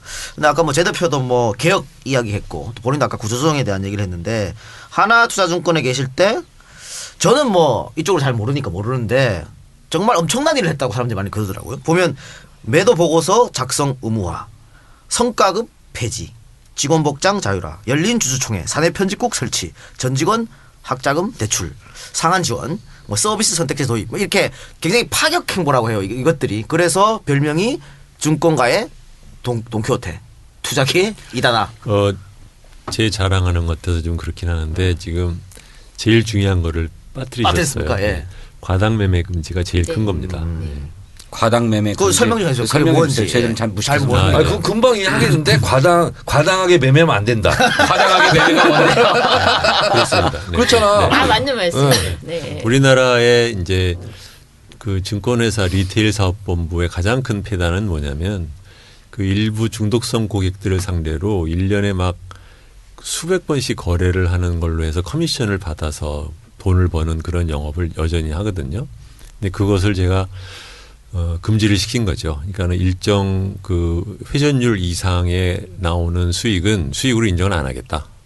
그게 이제 예를 들면 우리나라 증권회사의 그 오프라인 브로커리지 수입의 거의 한 80%가 연간 회전율이 한 600% 이상의 고객에서 나옵니다.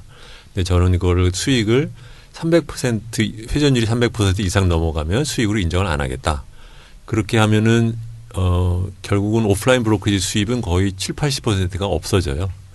그럼 하겠다. 내가 한 겁니다. 그냥. 그러니까 청와대로 치면 지나친 회전문 인사는 인정하지 않겠다. 잘된 인사라고. 그러니까 뺑뺑 돌면서 그 사람이 계속 도는 거야. 거기서 네? 올라가니까 네. 저는 그렇게 해서 올린 수익은 인정하지 않겠다. 절반만 인정하겠다. 뭐 이런 거잖아요. 그러니까. 저는 주식 거래 안 해봐서 모르는데요. 그러니까 과당 매매라고 하는 얘기가 회전율 이런 얘기가 나오는 게 이를테면 단타 거래 막 이걸 그렇습니다. 많이 해서 네. 수익을 높이는 건 인정하지 않겠다 이런 그렇습니다. 말씀인가요?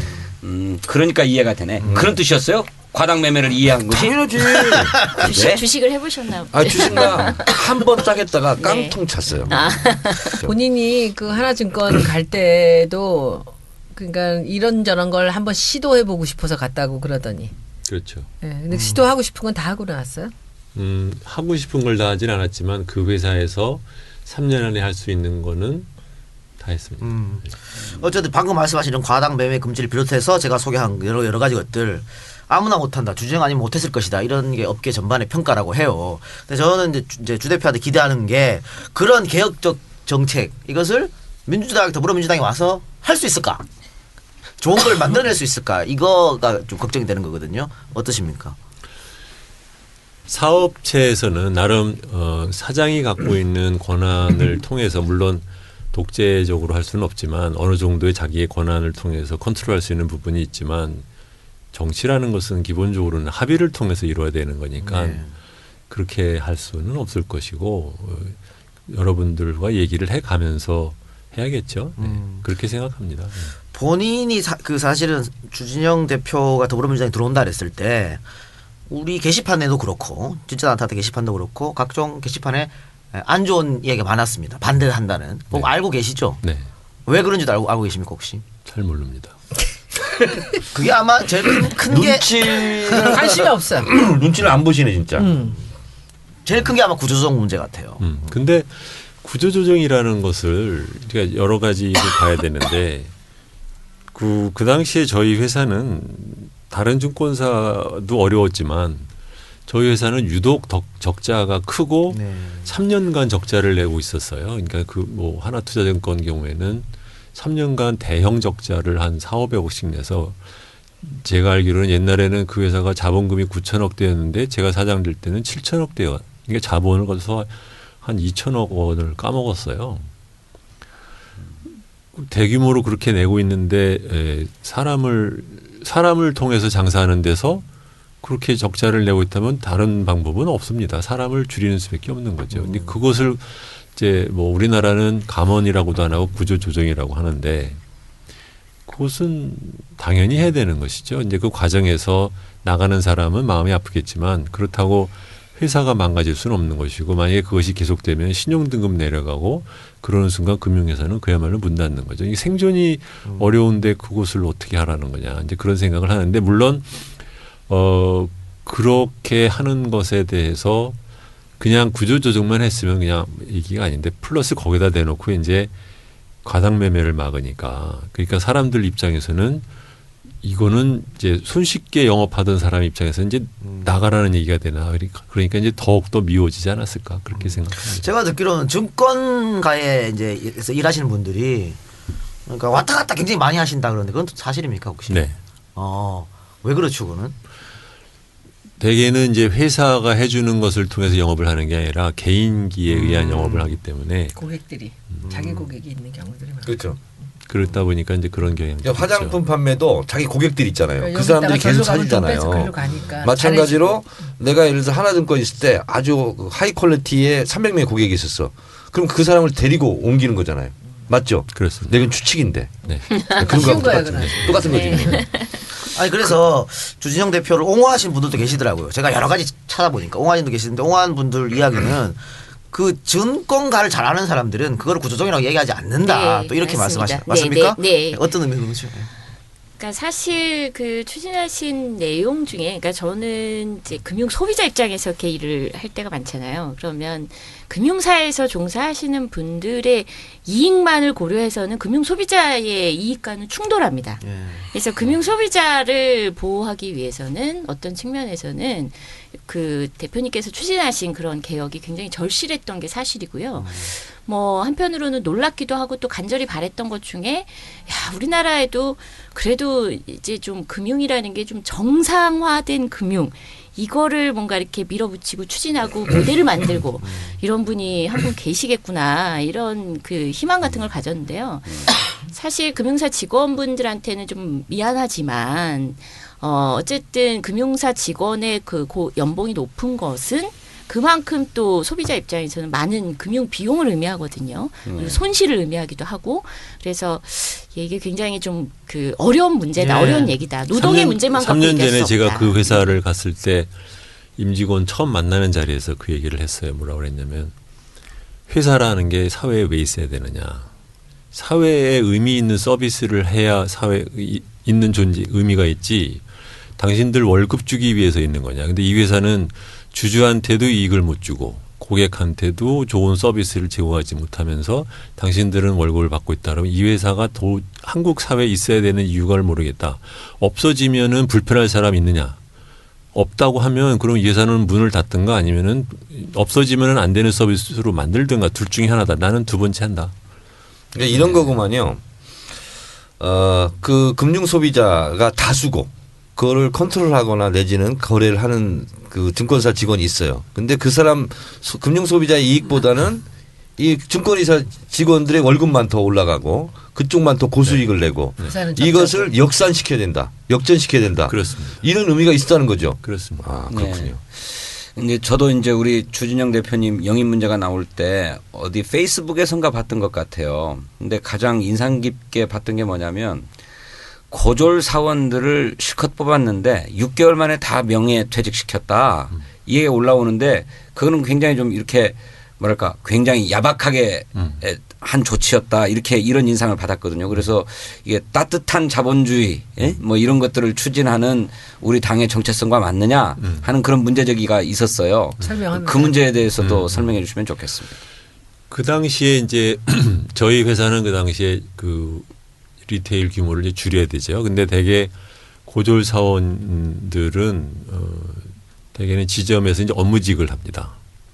그러면 저희 회사가 그 당시에 지점이 한 100개였다가 80개로 줄었다가 지금은 50개로 줄었는데 과문을 할 경우에 보통은 그 젊은 사람들이나 이제 대졸 사원이나 고졸 사원들은 이제 또 이제 얼마 안 된 사람들 되게 빼고 나이 많은 사람들 위주로 이제 보통 이제 내보내죠. 근데 내보내고 나서도 여전히 그 조직은 앞으로 줄어들 조직이잖아요. 그렇다 그러면 젊은 사람 입장에서 사실 미래가 그렇게 좋은 직장이 아닙니다.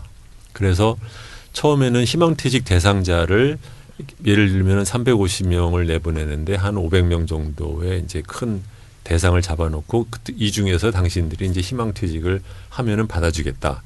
거기에 안 들어가면은 희망퇴직 신청을 해도 안 받는다. 이제 이렇게 되는 거거든요. 근데 거기에 그 얘기가 나온 거예요. 뭐냐면 대학교 들어와서 한 7년 원래는 이제 처음 카테고리는 7년 이상 근무한 사람들만 한다고 그랬는데 그 아래쪽도 포함을 시킬까요라고 저한테 물어보더라고요. 그래서 제가 솔직히 그 사람들 우리 회사에 있는다고 해서 장기적으로 그 비전도 없지 않느냐. 가뜩이나 업무직 같은 경우는 더욱더 그렇고 대졸 사원들도 마찬가지고 그래서 그 사람들 중에서도 신청을 하면 명퇴금을 주고 다른 길을 할 수 있는 기회를 주자. 네. 그렇게 해서 그 중에서 이제 7년이 안 된 대졸 사원 중에서도 일부 신청을 해서 나갔고 고등학교를 졸업하고서 우리한테 와서 있던 직원 중에서도 일부들이 신청해서 나갔고 그 사람들한테는 제가 기억에는 고등학교 지원 사원들한테는 7개월치 월급을 주고 이제 나갔던 걸로 기억을 하는데 그러다 보면 이제 개 중에는 뭐 원래 희망퇴직이라는 게 그렇지만 그 카테고리 안에 들어서 신청 안 해도 되지만 지점장이라는 사람이라든가 뭐 부서장이 야 네가 지금 나가면 좋겠다. 네가 나가면 대신에 저 김 차장은 좀 안 나갈 수도 있다라는 생각을 할 수 있잖아요. 그렇죠? 네. 그러면 이제 지점장이 그 얘기를 할 경우에 마음 약한 사람의 경우에는 그 넘어가서 이제 나갈 수도 있는 거죠. 그래서 고졸 사원 중에서 다 나간 것이 아니고 신청해서 나간 사람들이 있기는 있지만 제 기억에는 들어온 사람 중에 한 3분의 1 정도가 나갔고 3분의 1이 남았는데 그 3분의 2 남은 사람들 중에서도 다시 또 자기가 나중에 1년, 2년 뒤에 한 반 이상이 자발적으로 퇴직을 했어요. 왜 퇴직을 했느냐. 이 많은 사람들이 회사에서 받은 돈으로 등록금 마련해가지고 대학교로 진학을 해요. 그러니까 고졸 사원으로 들어오면 그리고 이제 두 번째는 고졸 사원을 내보냈다라고 하면 그러면 그 고졸 사원을 안 내보내면은 가족이 딸린 다른 직원이 나가는 거예요. 그러니까 말하자면 전체적으로는 누군가는 나가야 되는 사원에서 꼭 그 중에서 일부만을 찝어가지고 이 사람을 내보냈다 이렇게 말을 하는 것은 좀 왜곡이라는 거죠. 예. 알겠습니다. 그 어쨌든 그렇게 하나주권 대표로 있다가 더불어민주당으로 들어오셨는데 더불어민주당이 들어와서 기자간담회하고 페이스북에 글을 썼습니다. 네. 거기 보면 나는 우리나라에서 민주주의 발전에 기여한 바가 없다. 자기 앞가리만 하면서 살았고 국가 사회를 위해서 희생을 해본 적도 없다. 그런 내가 정당에 와서 인재라고 자처한다면 염치 없는 짓이다. 이런 글을 썼는데 밖에서 사실은 이 대기업 투자증권 대표까지 했으면 거의 모든 걸 다 이루는 분 아닙니까? 정치권에 들어가야겠다. 이렇게 생각한 이유는 뭡니까? 정치권에 들어간다는 생각으로 오지 않았습니다. 네, 저는 우리나라의 정권 교체가 정말 필요하다고 생각을 하는데 그렇지만 야당에 대한 대단한 기대를 하지는 못하고 있었어요. 그러니까 만약에 그런 상황에서는 정치권에 갈 생각을 안 했겠죠. 그랬는데 김종인 박사님이 이제 그 이 당에 오셔가지고 당에 어느 정도 추스려지기도 하고 국민들 반응도 좋고 그리고 제가 평시에 알고 있게 김종인 박사님의 실력을 알기 때문에 저분이라고 하면은 무너져가고 흐트러져는 야당을 다시 재결합을 이제 집결을 시킬 수 있을 것 같고 그렇다고 하면은 저분이 만약에 저한테 도와달라고 하면 그렇게 나이 드신 분도 그렇게 하시는데 제가 그건 나는 못하겠다 이렇게 할 수는 없을 거라고 생각을 했는데 김 박사님이 저한테 도와달라고 말씀을 하셔서 저는 김 박사님을 통해서 야당이 수권 정당이 될 만한 자세가 되게 하는데 도움을 드려서 그것이 정권 교체로 이어지면 그걸로 된 거다. 저는 그렇게만 생각합니다. 제가 정치권에 왔다는 생각을 하고 온 건 아닙니다. 원래 두 분이 이렇게 신뢰관계가 있었습니까? 그분이 저를 얼마나 신뢰하시는지 모르지만 저는 그분을 신뢰합니다. 그래요? 그럼 더불어민주당에 들어와서 김종인 박사와 함께 경제 민주화를 실현하는 게 목표다. 이렇게 받아들여도 될까요? 그렇습니다. 네. 그런데 경제 민주화를 실현한다라는 것은 그건 너무 이제 과감한 얘기고 그보다는 일단 경제 민주화를 실현하려면 정권을 바꿔야죠. 그렇죠. 네. 정권 바꾸는 게 먼저입니다. 정권 바꾸는 게 먼저 목적이다. 그러면서 페이스북에 또 이렇게 글을 썼습니다. 한국의 민주주의는 실패하고 있다. 젊은이들이 꿈과 희망을 잃고 있다. 인구 재생산도 못하는 사회가 되고 있다. 내부자가 담을 쌓아 외부자가 못 들어오게 하고 있다. 우리는 신분세습 사회로 돌아가는 봉건적 잔재도 남아있다. 한국 사회 진단을 굉장히 과감하게 내리신 것 같은데 너무 낮게 보신 거 아닙니까? 그렇게 생각을 안 하세요? 저는 하고 있습니다만. 네. 제가 보기에는 우리나라가 이렇게 가면 문제가 있다라는 생각을 하는 분들은 사실은 굉장히 많은 것 같아요. 특히 지난 한 5년 사이에 뭐 말하자면 우리 흔히들 말하는 기득권이라고 하는 배우고 뭐 많은 돈도 갖고 있고 저도 뭐 그런 사람들 주위에 대부분 다 알지만 그분들이 다 공동적으로 느끼는 문제의식이긴 해요. 근데 그것을 어떻게 풀 수 있을까에 대한 방법을 몰라서 그렇지 거기에 대한 인식 자체는 굉장히 많은 사람들 사이에 퍼져 있다고 생각합니다. 네. 예. 그래서 이제 같은 연장선상이긴 하겠습니다만 박근혜 정부의 경제 정책에 대해서 경제학자하셨고 또 실물 경제를 하셨던 분으로서 어떻게 평가하십니까? 한 게 아무것도 없다.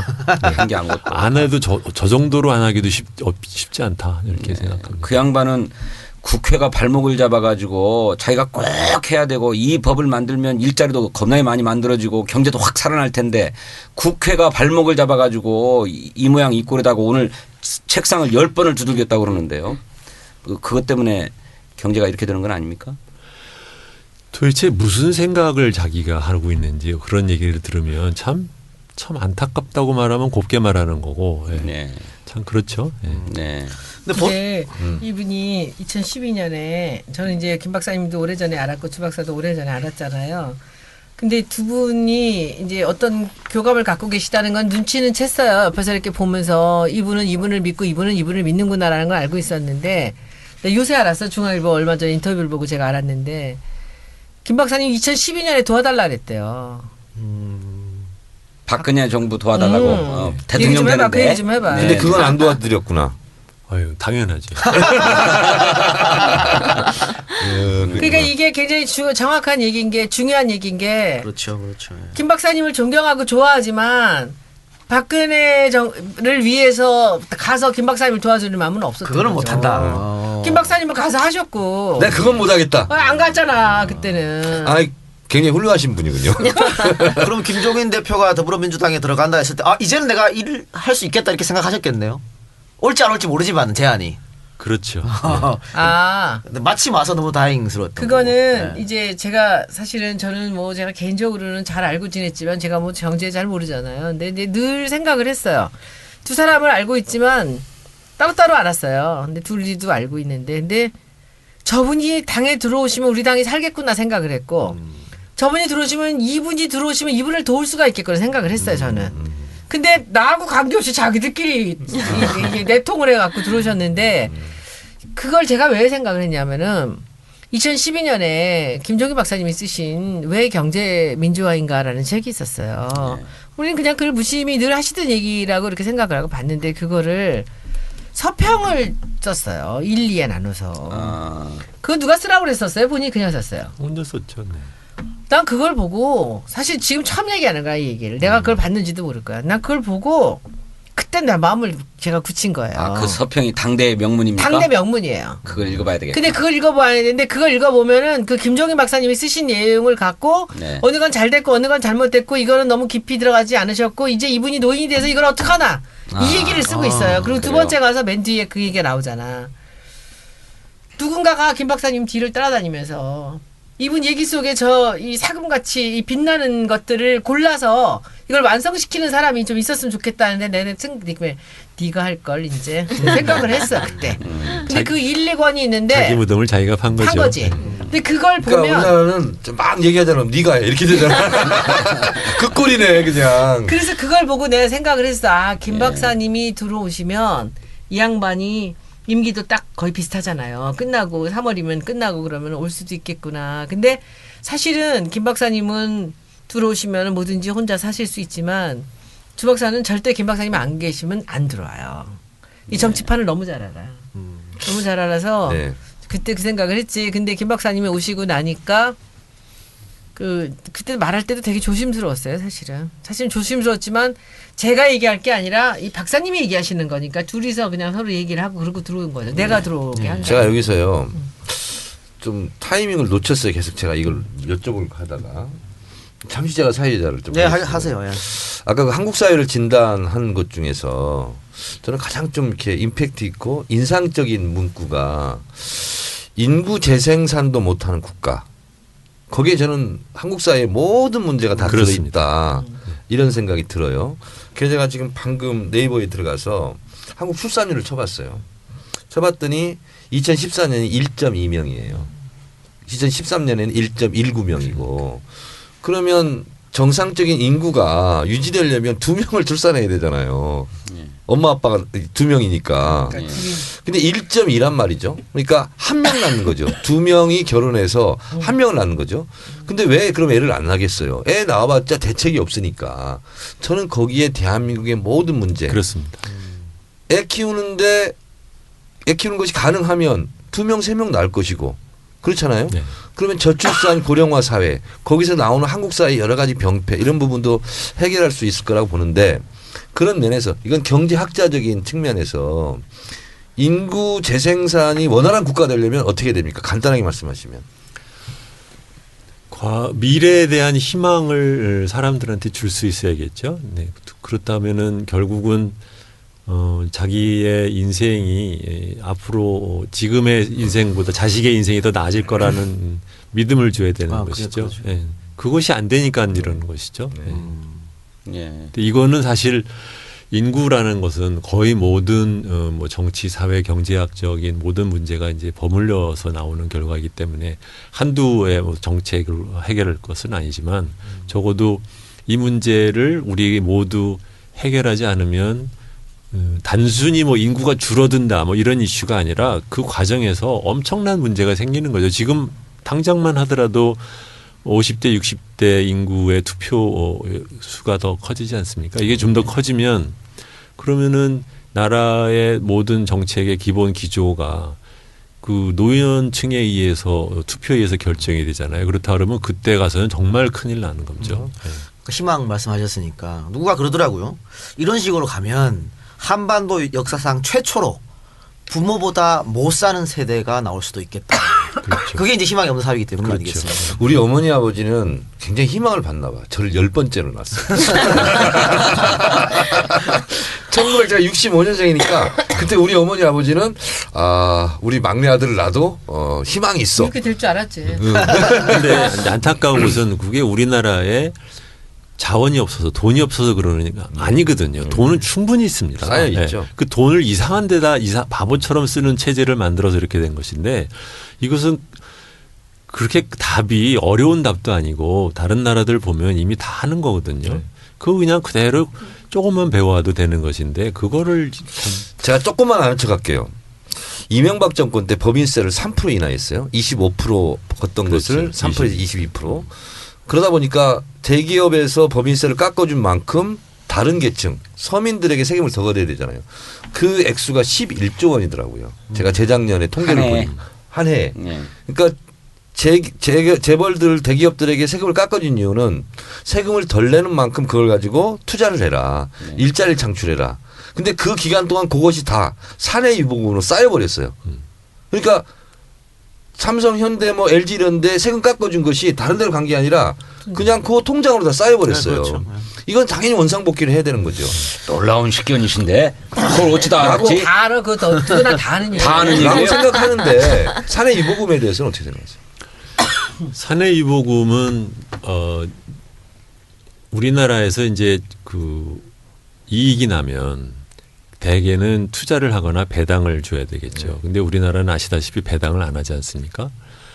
그러면은 그걸 돈을 갖고 이제 옛날에 이제 투자를 했죠. 근데 지금은 경제 전체적으로 가라앉으니까 기업 역시 투자를 못 해요. 할 만한 데를 못 찾고 있으니까. 근데 배당을 주기에는 배가 아프죠. 왜냐하면 지배주주는 그것을 갖고 엠파이어를 이제 왕국을 만들어서 다른 돈을 빼돌릴 수 있는데 배당은 내가 받으려고 하면 내 지분은 작으니까 남한테도 줘야 되잖아요. 그러니까는 배당은 하기가 싫은 것이죠. 그러다 보니까 지금 쌓이고 있는 거죠. 알겠습니다. 그런데 이제 제가 듣기로는 본인은 이제 선거에 나가진 않겠다. 국회의원 같은 거 하지 않겠다. 이렇게 말하는 것 같아요. 네. 그러면은 어떻게 더불어민주당에 도와서 정권 교체를 가능한지 본인의 역할이 문제 어떻게 되는 겁니까 그러면? 뭐 당의 지도부가 쓸 때가 있다고 생각해서 쓰면 뭐 쓰여주는 거고 아니라고 생각하면 안 쓰여지는 거고 뭐 그렇게만 생각을 하고 있습니다. 지금은 정책을 만들어내는 그렇습니다. 공약을 만들어내는. 그렇습니다. 네, 알겠습니다. 또 우리 이제 1부가 너무 길어서 1부 순서를 여기서 마치고 2부로 국회의원이 되셔야 될 것 같은데요. 본인이 안 나가신다고 그럼 하니까. 강서구에 나가게 할까? 강서구가 하나 더 늘어나거든. 아 그래? 예, 갑을병으로. 네. 거기에 우리 당이 얼마 전까지 중진이었던 신기남 의원 또 탈당도 하셨잖아요. 거기보다는 진성준 의원 제가 내드릴까? 지역이 더 좋을 것 같은데. 빨리 2차로 넘어가는 게 좋습니다. 하나만 마지막으로 또 질문 더 드리겠습니다. 그 영입이 공식화되고 더 민주주의가 우클릭했다 이런 기사들이 막 쏟아졌습니다. 네. 그러니까 이 보도에 대해서 주 대표님이 우리 형제들이 들으면 한바탕 웃을 것이다. 아버님이 살아계셨으면 유난히 더 재미있어 하셨을 것이다. 당신 자식이 우파라고 이렇게 페이스북에 썼습니다. 네. 근데 듣는 분들은 모를 거예요. 주 대표님이 가족상이 어떻게 되는지 또 아버지가 어떤 분인지 잘 모를 것 같은데 왜 이런 글을 쓰셨습니까? 글쎄요, 뭐 이렇게 말하면 마치 자기 집안 자랑하는 것 같아서 좀 그렇긴 한데. 하세요. 네. 네. 저희 아버님은 옛날부터 꽤 알려졌던 이제 그 진보 쪽의 경제학자셨죠. 그래서 주종환 네, 주종환 교수님. 네, 그래서 저희 아버님이 쓴 책들을 보고 자란 운동권 학생들도 많습니다. 예, 예. 그리고 저희 형은 지금 뭐 대표적인 국정교과서 반대 운동을 하고 있는 역사학자고 주진호 교수. 네, 네. 그리고 제 여동생 하나는 참여연대에서 지금 일을 갖다 한 지 지금 거의 10년이 된 사람이고 뭐 그러니까 가족 분위기만 보더라도 이게 우파가 나올 수 있는 분위기가 아니죠. 네. 그리고 또 하나는 이건 조금 제가 약간 비꼬아서 하는 얘기라고 들으시면 됩니다. 네. 뭐 이렇게 더불어민주당은 좌파입니까? 그렇죠. 이 송 원장이 좀 덧붙일 게 있을 것 같은데 너무나 가족도 다 잘 아시고 하니까. 아버님이 농경제를 하셨어요. 그래서 네. 사람들이 얘기로는 이제 경제학을 했으면 훨씬 더 크게 이제 더 중요한 유명한 그런 이제 교수님으로서 어른으로 남았을 텐데 왜 농경제를 했느냐라고 했더니 그 대답이 참 그 대답 좀 해주세요. 아버님 왜 농경제를 하셨는지 경제를 안 하시고. 당시 이제 저희 아버님이 그 동경대학교에서 이제 대학원 다니셨는데 미국 유학 가는 기회가 50년대 있으셨는데 근데 그런 것보다는 한국 가서 일을 해야겠다 해서 이제 안 가시고 오셨어요. 근데 오셨을 때 그 전공을 갖다 농업 경제를 하시게 된 이유가 그 당시 한국 인구의 대부분은 농촌에 있지 않습니까? 그러니까 빈곤의 문제도 농촌의 문제고 네. 그래서 그 문제를 해결하는 것이 경제학자로서는 가장 우선이라고 생각을 해서 그래서 농업 경제학을 선택을 하셨다고 합니다. 훌륭한 집안입니다. 그렇죠. 예, 저도 사실 그 주 대표님 처음 뵀던 때는 주진호 교수하고 그 국정화 저지 토크 콘서트 그 자리에 오셨더라고요. 끝나고 오셔가지고 디프리한테 술 한잔 먹고 있는데 두 분이 형제라 그래요. 친형제라 그래서 깜짝 놀랐습니다. 전혀 안 닮았어. 이미지도 그렇고 주 교수님은 사실 풍채가 좋잖아요. 좋으시잖아요. 근데 굉장히 날씬하시거든. 그런데 네. 형제라 그래서 깜짝 놀랐는데. 예. 저희 형이 하도 제 어릴 때 뺏어 먹어서 근데 그때 그러셨군요. 그날 얼마나 재밌었냐면 네. 제가 이제 주 박사 모시고 갔잖아요. 그 주 교수님이 앞에 계셨는데 거기 계시면서 동생이 온 걸 본 거예요. 아, 몰랐는데. 네. 근데 그때부터 말이 막 씹히시더라고. 왜요? 제가 왜? 왜 왔지 여기를? 아. 그런데 이 인간은 이 주박사 옆에 앉아갖고 제 옆에 있었는데 자기 형이 얘기하는 걸 보고 남자는 55세가 넘으면 다 이 촉이 떨어진다는 거야. 말을 왜 저렇게 못하냐. 말을 못하고 옛날엔 저렇지 않았는데. 그러니까 둘이 이런 자리에서 본 적이 없는 거야. 네. 그러면서 나중에 끝나고 나가서 술자리에 가서도 그 왜 옛날 같이 말을 그런 식으로 하고 그 형이 난 제가 있는 순간부터 말이 꼬였다고. 그때부터 그랬군요. 아, 근데 저도 깜짝 놀랐는데 주진호 교수 정말 말 잘했거든 그날. 그런데 진짜 못한다 그러더라고. 그래서 야 그러면 옛날엔 어땠나 이런 생각이 좀 옛날엔 들었어요. 정말 잘했어요. 네. 네. 네. 알겠습니다. 자, 1부는 여기서 마치고요. 2부에서는 당내 상황, 뭐 지금 컷오프 얘기도 나오고 있으니까 그 얘기하면서 오늘 주 대표하고 제 대표 모신 이유, 또 정책적인 이야기 조금 더 해보도록 하겠습니다. 네.